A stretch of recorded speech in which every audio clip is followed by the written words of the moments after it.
యేసుప్రభు వారికి మనం ప్రార్థించినప్పుడు ఆకాశం నుంచి దేవుడు మన వైపు చూసి మన ప్రార్థనను అంగీకరించి మనల్ని ఆశీర్వదిస్తాడు. ఎందుకంటే ఒలీవ కొండలో నుంచి ఆయన పరలోకంకి వెళ్ళినప్పుడు, మిమ్మల్ని అనాథులుగా విడవను, మీ దగ్గరికి నేను వచ్చును, మీతో నేను నివాసం చేస్తానని దేవుడు వాగ్దానం చేశాడు.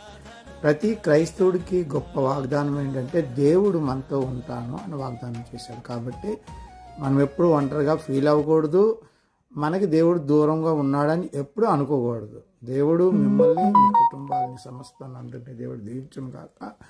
దేవుడు బైబిల్లో చెప్పిన గొప్ప వాగ్దానం ఏంటి, నిన్ను విడవను, ఎడబాయను. అంతేగాని దేవుడు మనకి దూరంగా ఉన్నవాడు కాడు, మనం విడిచిపెట్టేవాడు కాడు. కాబట్టి ప్రార్థన చేసినప్పుడు పరలోకం నుంచి దేవుడు మన ప్రార్థన విని మనల్ని ఆశీర్వదిస్తాడు.